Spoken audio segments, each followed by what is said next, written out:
The world had acquired a permanent filter, a thin, gray veil that muted everything. For Elara, the colors had not simply faded. They had been surgically removed from the spectrum. The vibrant crimson of the autumn maple outside her window was a dull, rusty brown. The cerulean sky was a sheet of worn-out slate. Even the sound of the rain, which she had once found soothing, was now just a monotonous percussion on the roof of her too-quiet house. It had been 73 days. She counted them not out of a desire to track her progress, but because the numbers were etched on the inside of her skull, a grim calendar she couldn't erase. 73 days since the phone call. 73 days since the words car accident and instantaneous had shattered her universe into a billion irreparable shards. 73 days since Ben had ceased to be a living, breathing man and had become a memory, a ghost in the wardrobe, a void in the bed beside her. Her sister, Maeve, had been the one to suggest it. "It's a grief support group," she'd said, her voice carefully neutral, the way one might suggest a new brand of laundry detergent. "It's on Thursday evenings, at the old community center on Elm." Elara had stared at her, the offer feeling as alien and useless as a snorkel in a desert. A room full of sad people talking about how sad they are? How is that supposed to help? "It's not about helping," Maeve had replied, her patience a fragile thing. "It's about not being alone in it." And so, on the 74th day, Elara found herself parking her car a block away from the community center, her hands gripping the steering wheel as if it were a lifeline. The building was a bland, brick structure from the 70s, all square lines and frosted glass windows. It looked like a place where joy went to die. She almost drove away a dozen times, the engine stuttering to life and then falling silent again under her trembling command. But the thought of returning to the suffocating silence of her house, to the accusatory emptiness of Ben's side of the closet, was finally worse than the dread of walking through those doors. The room was exactly as she had imagined. Beige walls, a worn industrial carpet, a circle of mismatched chairs. A cheap electric kettle and a tower of styrofoam cups sat on a folding table in the corner. There were about 10 people already there, their postures a universal language of defeat. An older woman clutched a handkerchief, her eyes red raw. A young man, barely out of his teens, stared at his shoes as if they held the secrets of the universe. A middle-aged couple sat side by side, but a chasm of separate sorrows yawned between them. Elara took a seat near the door, a strategic retreat position. She folded her coat neatly on her lap, a pointless gesture of order in a world of chaos. The facilitator, a woman named Gloria with kind eyes and a soft, melodic voice, began the session. "Welcome, everyone. Thank you for coming. Why don't we start by sharing our names and, if we feel comfortable, a little about the person we're remembering today." The sharing was a litany of loss that made the air thick and hard to breathe. Cancer, heart attack, a long, slow decline. When Elara's turn came, her throat was a desert. "I'm Elara," she whispered, the sound scraping out of her. My husband, Ben." It was sudden. She offered nothing more, and Gloria didn't press. The circle moved on, and then it was his turn. He was sitting directly across from her, and she realized with a start that she hadn't really looked at anyone properly until now. He was tall, even seated, with broad shoulders that seemed to carry an invisible weight. His hair was dark, unruly, with the first hints of silver at the temples. But it was his eyes that held her. They were a deep, troubled blue, the color of a stormy sea, and they were fixed on her with an intensity that was unnerving. "I'm Leo," he said, his voice a low, gravelly baritone that seemed to vibrate in the quiet room. It was a voice that had known cigarettes and silence. "I'm here for my wife, Sarah. It's been 11 months. He didn't elaborate, but his gaze never left Elara's. It wasn't a predatory stare, nor was it one of pity. It was a look of profound, startling recognition. It was as if he had seen the precise shape of the void inside her and found it familiar. In that single, shared glance, Elara felt a jolt, a connection that was as unwelcome as it was undeniable. It felt like a betrayal. How could this stranger's sorrow possibly resonate with her own? Ben's loss was unique, sacred. It shouldn't have a mirror in someone else's eyes. She looked away first, her heart hammering against her ribs. For the rest of the session, she stared at a water stain on the ceiling, willing herself to be invisible. But she could feel his presence, a solid, silent anchor in the room's turbulent sea of grief. When a meeting ended, she was the first to bolt for the door, the chilly night air hitting her face like a slap. She didn't look back. The following Thursday, she went back. She told herself it was because Maeve would ask, and lying required more energy than she possessed. She told herself the silence at home was just too loud. But as she walked into the room and her eyes immediately found Leo, sitting in the same chair, she knew she was lying to herself. This time, he nodded at her, a barely perceptible dip of his chin. She gave a tight, jerky nod in return. The sharing began. The older woman spoke of her husband's love for birdwatching. The young man talked about his brother's motorcycle. When it was Leo's turn, he spoke more than he had the week before. Sarah loved to garden, he said, his voice softening around her name. She could make anything grow. Our backyard was this jungle of color.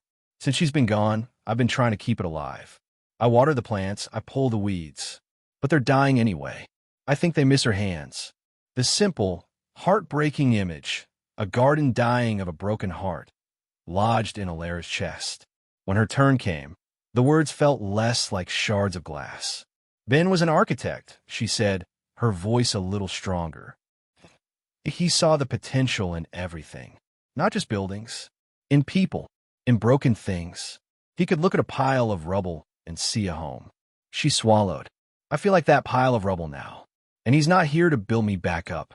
She risked a glance at Leo. He was listening with his whole body, leaning forward slightly, his stormy eyes full of an empathy so deep it was almost physical. He didn't look away, and this time neither did she. After the session, as people milled about, pouring lukewarm tea, he approached her.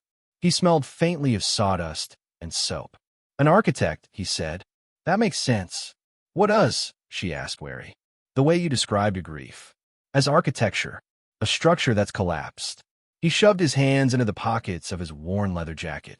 I'm a carpenter, a restorer, mostly. Old furniture, broken windows. I work with broken things, too. Elara felt a strange, fluttering panic. This was too close. This was a bridge being built across the chasm that separated her from the world, and she wasn't sure she wanted to cross it. I should go, she murmured. Yeah, he said, not pushing. Me too. He held the door open for her as they left the building. They stood for a moment under the dim yellow glow of the street lamp, two solitary figures in a vast, cold night. The garden, Elara said suddenly, surprising herself. Maybe it's not that they miss her hands. Maybe they just need different hands. A different kind of care. Leo looked at her, a slow, sad smile touching his lips.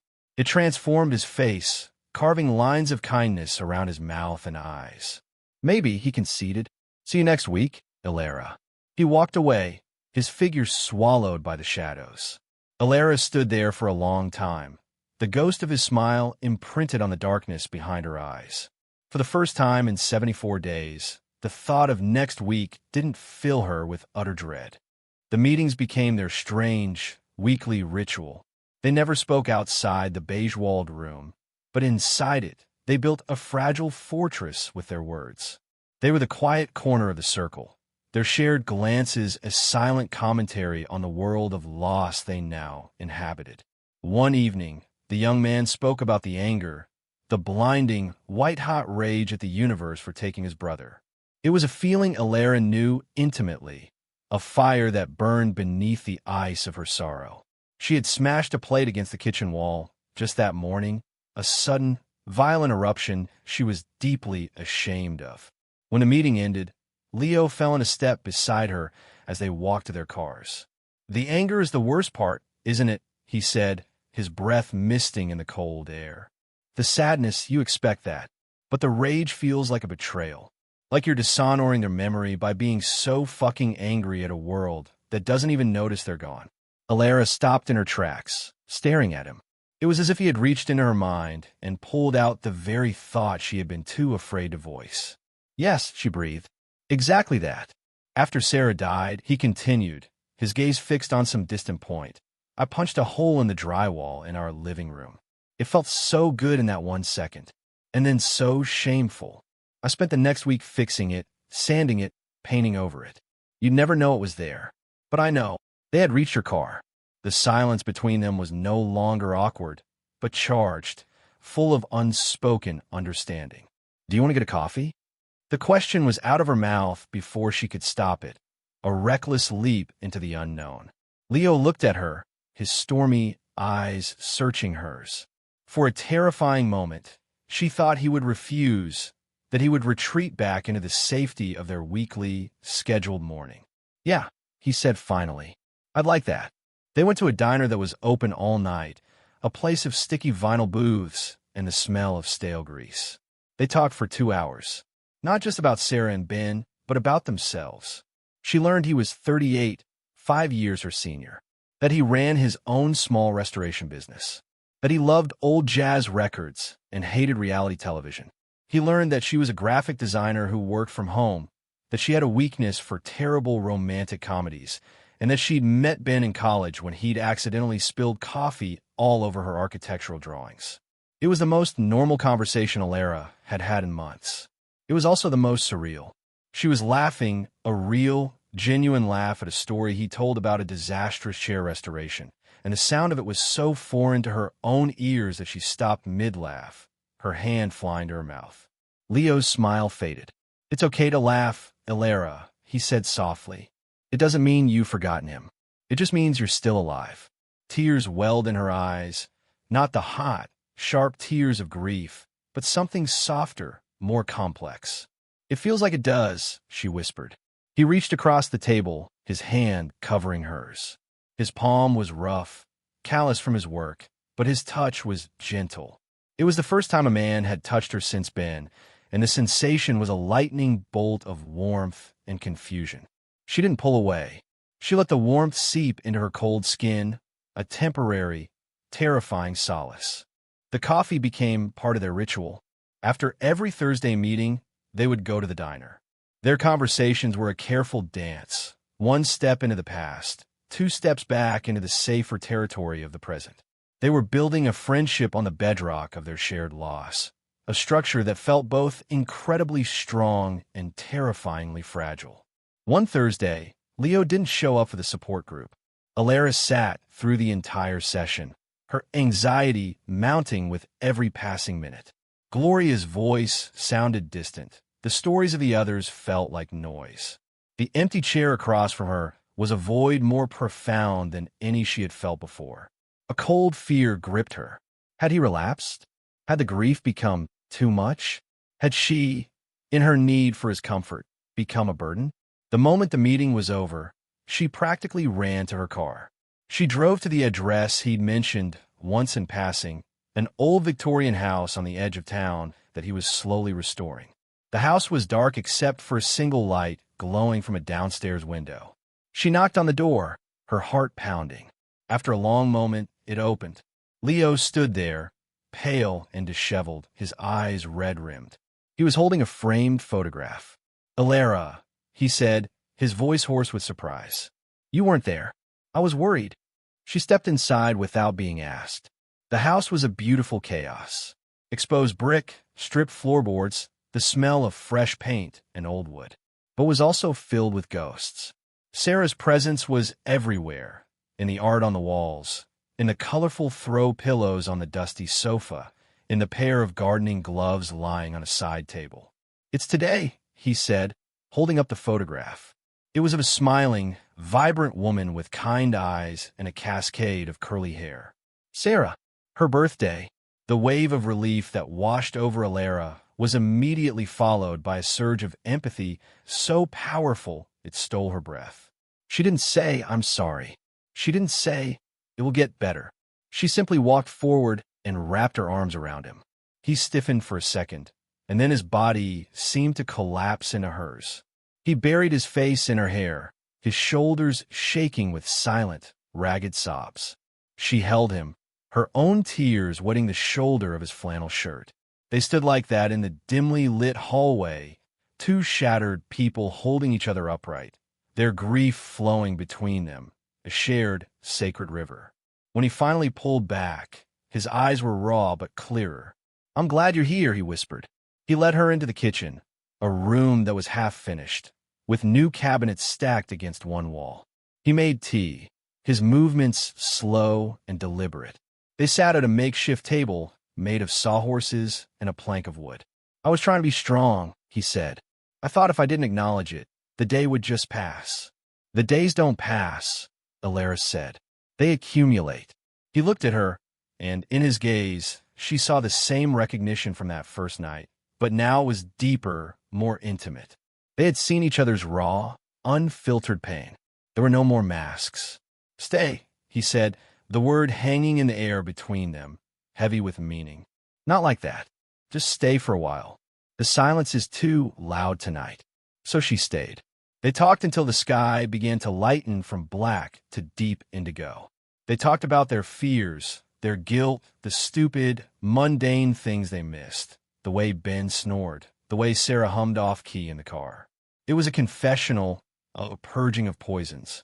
When Elara finally left, the sun was just peeking over the horizon, painting the world in hues of rose and gold. For the first time, the colors didn't seem like a mockery. They just were. The dynamic shifted after that night. The line between their shared grief and their growing affection for each other began to blur, creating a confusing, beautiful, and terrifying new landscape. Their coffee meetings moved from the diner to his workshop or her quiet living room. He showed her how to steady a piece of wood, how to feel the grain under her fingers. She showed him her design portfolio, the clean lines and bold colors a stark contrast to his world of weathered textures. They were healing each other piece by broken piece. Elara started designing again, creating a series of abstract prints inspired by the idea of kintsugi, the Japanese art of repairing broken pottery with gold, making it more beautiful for having been broken.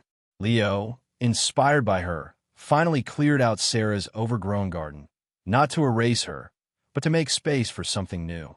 He planted a sapling, a young oak, in the center. But with the healing came a new kind of pain, guilt. One afternoon, as they were walking through the park, Leo's hand brushed against hers, and his fingers laced with her own. It felt natural, right? But a moment later, a wave of nausea washed over Elara.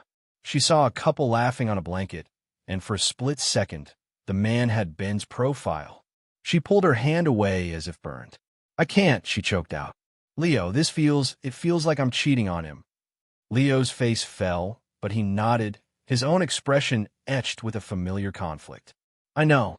Sometimes, when I make you laugh, I feel like I'm erasing Sarah, like I'm being disloyal to her memory by being happy with you." They stood there, the chasm of their dead spouses yawning between them. The very thing that had brought them together was now the wall keeping them apart. "What are we doing?" Elara whispered, the wind whipping her hair across her face. "I don't know," Leo admitted, his voice heavy, "but I know that being with you is the only time the wait feels manageable." That has to mean something, doesn't it? It was the central conflict, the paradox of their existence. To move forward felt like a betrayal of the past. To stay in the past was a slow, suffocating death. The breaking point came a week later. Elara had a bad day. A truly, soul-crushingly bad day. She found an old birthday card from Ben, tucked inside a book, and the dam had broken. She spent the day curled on the floor, sobbing until she was empty. When Leo came over that evening, he found her in the dark, still on the floor. He didn't turn on the lights. He just sat down beside her, his back against the sofa, and waited. "I'm never going to be whole again," she said, her voice hollow. "And you deserve someone who is. You deserve someone who isn't a pile of rubble." Leo was silent for a long time. Then he said, "You're right. You're never going to be the person you were before Ben. And I'm never going to be the person I was before Sarah. That's the truth. But Elara, look at me." She turned her head, her eyes glistening in the twilight. "I'm a carpenter. I don't look at a piece of broken, weathered wood and see a failure. I see its history. I see its strength. I see the beauty in its scars. I don't want the person you were. I want you. The you that is right here, right now, with all your cracks and your broken pieces." because they are what make you who you are, and I am in love with who you are." The words hung in the dark room, simple and devastating. Tears streamed down Elara's face anew, but this time they were not just tears of grief. They were tears of release, of absolution. He wasn't asking her to forget Ben. He was asking her to remember herself. "I'm in love with you too, Leo," she whispered. "And I'm so scared." He reached out and cupped her cheek, his thumbs stroking away her tears. "So am I," he said, "but we can be scared together." He leaned in slowly, giving her every opportunity to pull away. She didn't. Their first kiss was not a fiery, passionate collision. It was slow, tender, and tasted of salt tears and a hesitant, blooming hope. It was a kiss that acknowledged the past, honored the pain, and yet, tentatively, bravely, reached for a future. The path forward wasn't suddenly smooth. There were still days shrouded in gray, moments of sharp, unexpected grief. But now, they had a shared language to navigate them. They learned to speak the names of Ben and Sarah without flinching, to share stories that brought both laughter and tears. They created new rituals: Sunday morning pancakes in Leo's chaotic kitchen, evening walks where they pointed out the architecture of the old houses in her neighborhood. Elara's kintsugi series was accepted into a small local gallery. On the night of the opening, she stood beside a print titled "The Architecture of Loss," a swirl of dark blues and grays shot through with veins of brilliant gold. Leo stood beside her, his hand resting on the small of her back, a solid, steady presence. He leaned down and whispered in her ear, "You turn the rubble into something beautiful." She looked up at him, at the man who had not tried to fix her, but who had simply stood beside her in the wreckage and helped her see the potential for rebuilding. He had taught her that grief was not a wall to be torn down, but a room to be integrated into the house of the self. And love was not a replacement for what was lost, but a new wing built with memory as its foundation. Later that night, they stood on the porch of his Victorian house. The young oak tree he had planted was holding its own in the garden, its leaves shimmering in the moonlight. "It's going to take years for it to grow strong," Leo said, looking at the tree.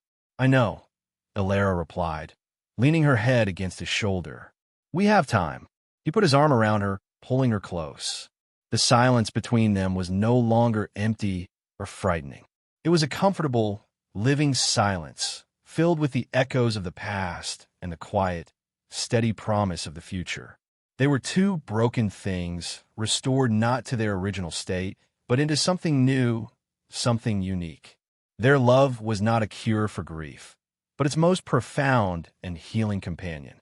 They had learned to build a new life, not over the ruins of the old, but with them, honoring every scar, every memory, as an essential part of the beautiful, resilient architecture of their shared heart.